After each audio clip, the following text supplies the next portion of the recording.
طیبہ، ہم اسے پاکیزہ زندگی عطا فرمائیں گے، زندگی بھی سونی ملے گی، شاندار، وزادار، باوقار، شانوں والی، نعمتوں والی، سعادتوں والی، برکتوں والی۔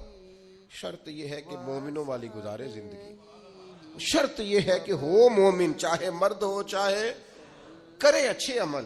زندگی بھی حیات طیبہ، نیری حیات نہیں، حیات، میرا موضوع نہیں ورنہ حیات طیبہ کے کچھ اور معنی بھی بیان کرتا، لیکن بس اتنا سمجھ لو جسے رب کہتا ہے نا حیات طیبہ، اس سے زیادہ سونی زندگی ہو کوئی نہیں سکتی، اس سے پاکیزہ وقت گزر سکتا۔ اچھا، اس آیہ کریمہ میں جنت کا وعدہ کر کے فرمایا وَأُخْرَى تُحِبُّونَهَا، اور فرمایا ایک نعمت تمہیں اللہ اور دے گا جو تمہیں بڑی پیاری ہے، جس کو تم بڑا محبوب رکھتے ہو، ایک دوسری نعمت وہ بھی اللہ تمہیں دے گا۔ وہ کیا ہے؟ نصر من اللہ وفتح قریب۔ فرمایا اللہ کی مدد جلدی آئے گی اور فتح تمہیں قریب ہو کے نصیب ہو جائے گی۔ دنیا میں اللہ مدد کرے گا اور تمہیں فتح یاب کرے گا، کامیاب کرے گا۔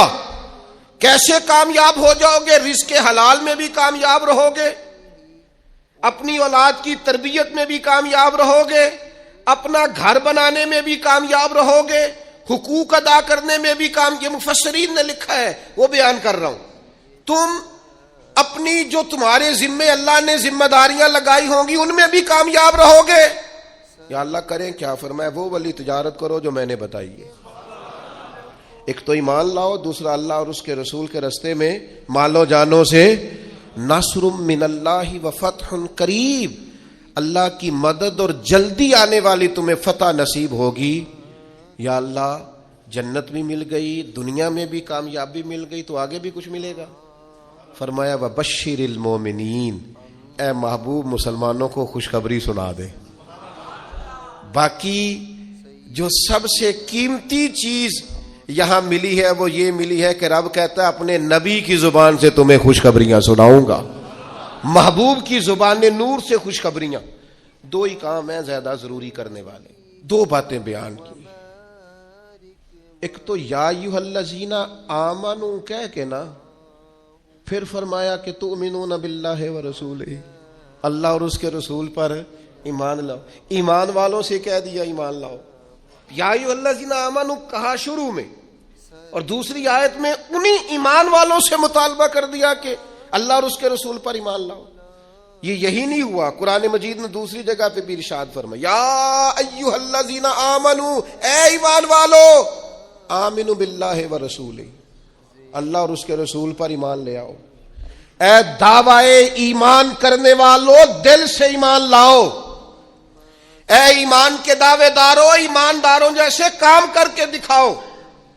اے ایمان کے نام لینے والوں، ایمان دار کہلانے والوں، اپنے عمل سے، کردار سے ثابت کرو کہ تم صاحب ایمان ہو۔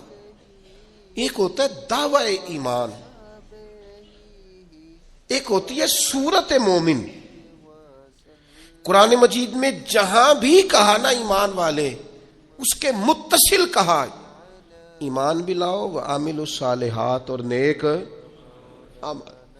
نیک اعمال بھی کرو۔ تاجر وہ ہوتا ہے جو تجارت کرے، استاد جو ہوتا ہے جو سبق پڑھائے، خطیب وہ ہوتا ہے جو خطابت کرے، قاری وہ ہوتا ہے جو تلاوت کرے، عابد وہ ہوتا ہے جو عبادت کرے، اور مومن وہ ہوتا ہے جو اچھے اعمال کرے۔ اس کے ایمان کا تقاضا ہے کہ مومنوں جیسے عمل کرے۔ ایک تو یہ یاد رکھیں کہ اس کی کوئی مجسم صورت نہیں ہوتی ایمان کی، اپنے دل کے اندر ہر وقت ایمان کو تازہ کریں۔ میں بڑی معذرت کے ساتھ ایک بات عرض کروں گا، آپ نے توجہ کرنی ہے، جن لوگوں نے صورت مومن بنا لی ہے نا، وہ سیرت مومن بھی بنائے۔ اسلام کی کوئی مخصوص وردی نہیں کہ آپ نے وردی پہن لیا ہے تو آپ مسلمان ہو گئے۔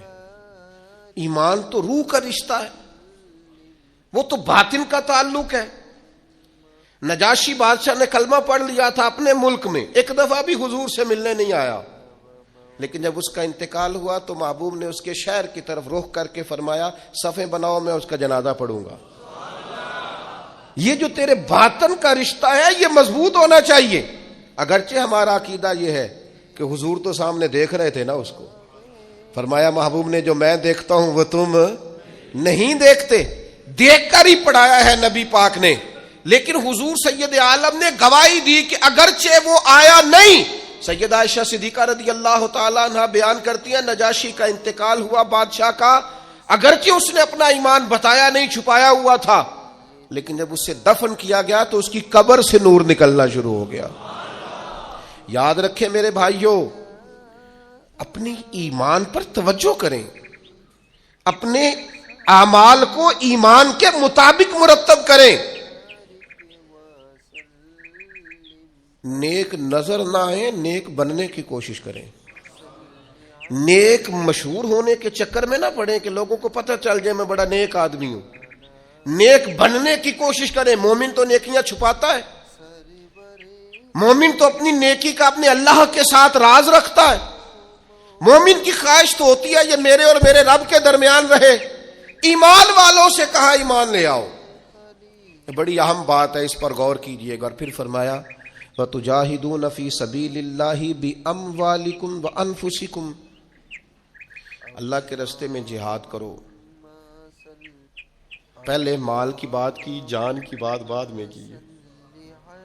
مالوں سے. اور میں یہ نہیں کہتا کہ لوگوں کو مال جان سے زیادہ پیارا ہوتا ہے, میں کہتا نہیں, لیکن قرآن کہتا ہے بِأَمْوَالِكُمْ وَأَنفُسِكُمْ, اپنے مالوں سے بھی اور اپنی جانوں سے بھی.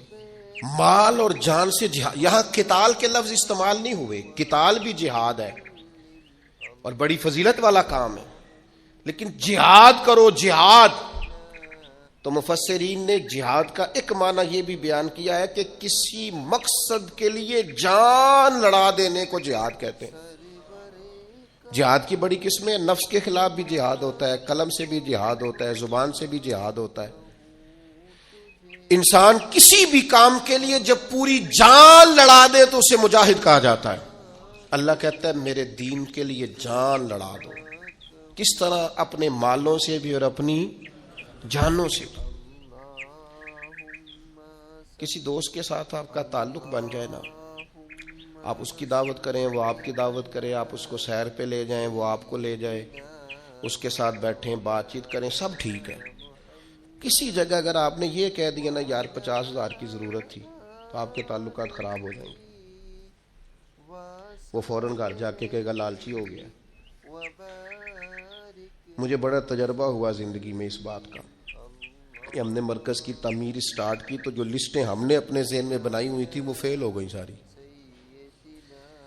تعلقات آپ کے اتنی دیر قائم رہتے ہیں جتنی دیر آپ کسی کو کوئی مالی جانی کام آپ بتا کے دیکھیں, الجھ جاتے ہیں لوگ, پریشان ہو جاتے ہیں. یہ جہاد مشکل ہے لیکن یہ آسان تھا, بڑا آسان تھا. کن کے لیے؟ ان کے ایمان مضبوط تھے. یعنی حضرت صدیق اکبر تن کے کپڑے بھی اتار کے لے آئے حضور کی بارگاہ میں, ہر چیز لا کے پیش کر دی. سر پہ ٹوپی کوئی نہیں, پیروں میں جوتا کوئی نہیں, ٹاٹ کا لباس, اور کانٹے لے کے ان کے ساتھ اس ٹاٹ کے لباس کو سیا ہوا ہے. لا کے حضور کی بارگاہ میں سارا کچھ جب رکھ دیا تو حضرت جبریل امین حاضر بارگاہ ہوئے, عرض کی یا رسول اللہ رب فرماتا ہے, رب فرماتا ہے, یعنی خدا بندے سے خود پوچھے. رب فرماتا ہے کہ ابو بکر سے پوچھ کے بتائیں اپنے رب سے راضی ہے کہ ناراض ہے. یہ اللہ تو جانتا ہے, لیکن یہ لوگوں کو بتانا ہے کہ بندہ مومن کی, اس امت کے پہلے درویش کی شان کس طرح کی ہے. حضرت صدیق اکبر رو کے عرض کرنے لگے یا رسول اللہ میں اپنے رب سے بڑا ہی راضی ہوں, سارا کچھ دے کے قربان کر کے لٹا کے بڑا ہی راضی ہوں.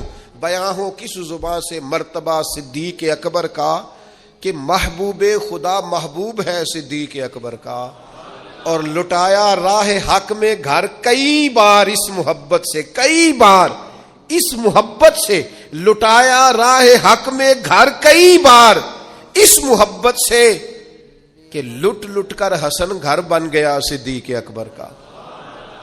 اللہ کے نام پہ نا, اللہ کے نام پہ. میں آپ کی خدمت میں عرض کروں, چھپی ہوئی نیکیاں بڑی قیمتی ہوتی ہیں، جن کا کسی کو پتہ نہ ہو، اصل میں وہ خزانہ ہوتا ہے۔ سچ بتانا، ہمارے پاس جو پیسہ سرمایہ ہوتا ہے اس کا کسی کو پتہ ہوتا ہے؟ بالا نے بھی پوری گل نہیں دسی دی، ان کا کسی کو پتہ نہیں ہوتا۔ تو اگر نیکی کو خزانہ سمجھتے ہو تو پھر کسی کو پتہ نہیں ہونا چاہیے، اور اگر آپ بتاتے کون سی چیز ہے جس کی کوئی اہمیت معاذ اللہ نہ ہو تو نیکیاں بتاتے ہو، کیا سمجھتے ہو نیکیوں کو؟ کر کے لوگوں کے سامنے اظہار کرتے ہو، کیا تم نے سمجھا ہے عبادت کو؟ دکھاتے پھرتے ہو، اظہار کرتے ہو، لوگوں کو بتا دیتے ہو میں نے یہ کام کیا ہے۔ اس کا مزہ لینا شروع کرو۔ نیکی کا سرور ہوتا ہے، کیف ہوتی ہے، لذت ہوتی ہے نیکی کی، ایک ایمان کا ایک ذائقہ ہوتا ہے، وہ ذائقہ انسان کو آنا چاہیے، اس کا مزہ انسان کو پوری طرح، یعنی حضرت عبداللہ ابن عمر رضی اللہ تعالیٰ عنہ کے نا کچھ ملازم تھے، خدام، غلام، اس زمانے بڑے مہنگے غلام خریدے جاتے تھے، تو وہ غلام کیا کرتے، وہ لمبی لمبی نمازیں شروع کر دیتے، نفل پڑھنے شروع کر دیتے۔ جو غلام زیادہ نفل پڑھتا حضرت عبداللہ ابن عمر آزاد کر دیتے۔ اب غلاموں کو کمزوری کا پتہ چل گیا، وہ لمبے نفل پڑھتے، آپ آزاد کر دیتے۔ ایک دن آپ کا بیٹا کہنے لگا ابا جی یہ نہ آپ کے سامنے بڑے عابد بنتے ہیں، زاہد بنتے ہیں، آپ مہربان لوگ ہیں، آپ آزاد کر دیتے ہیں، بعد میں پتہ نہیں پوری 5 بھی پڑھتے ہیں کہ نہیں، دھوکہ دیتے ہیں آپ کو۔ حضرت عبداللہ ابن عمر کھول کے روئے، فرمانے لگے مجھے میرے رب کے نام پہ دھوکہ دیتے ہیں نا، میں تیار ہوں دھوکہ کھانے کو، انسوں کو روز دھوکے دیں، اس کے نام پہ دھوکہ دیتے ہیں نا، میں تیار ہوں۔ اللہ کے نام پہ دھوکہ دیتے ہیں، بسم اللہ، میں حاضر ہوں، میں تیار ہوں۔ بہت پہلے میں نے بات سنائی تھی، آج میرا دل کرتا ہے پھر سناؤں۔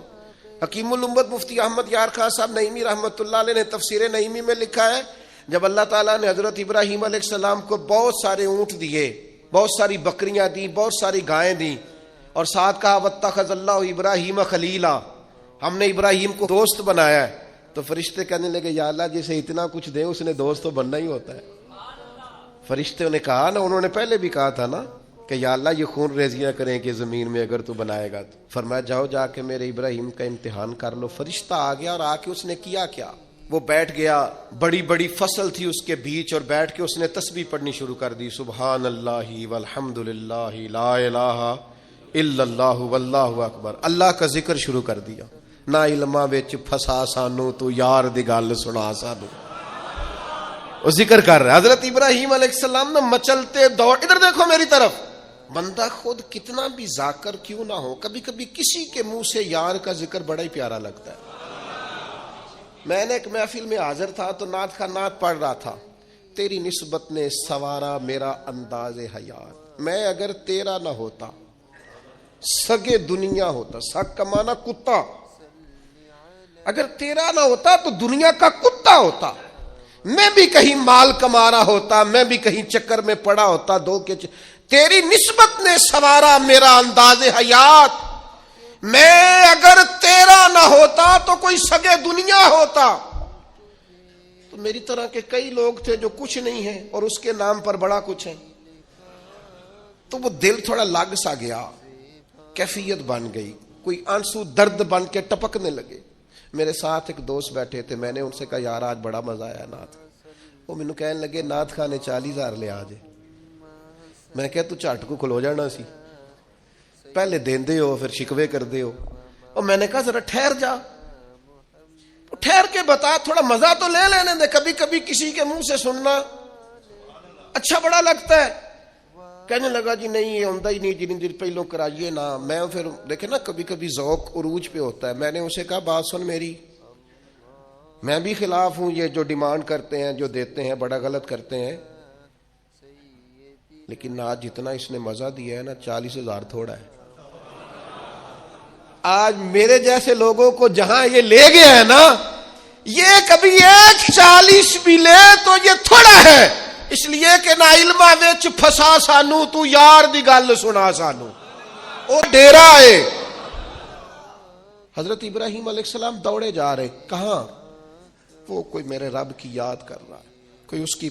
السلام علیکم دوستوں، میں ہوں بلال حسین اور آپ دیکھ رہے ہیں میرا یوٹیوب چینل ماشاءاللہ۔ اگر ہمارے چینل کی آپ دوستوں کو ویڈیو اچھی لگی ہو تو ہمارے چینل کو ضرور سبسکرائب کریں اور بیل آئکن کو دبائیں تاکہ نئی نئی نوٹیفیکیشن آپ پیارے دوستوں تک بآسانی پہنچتی رہے۔ ماشاءاللہ، جزاک اللہ، جہاں بھی رہیں خوش رہیں۔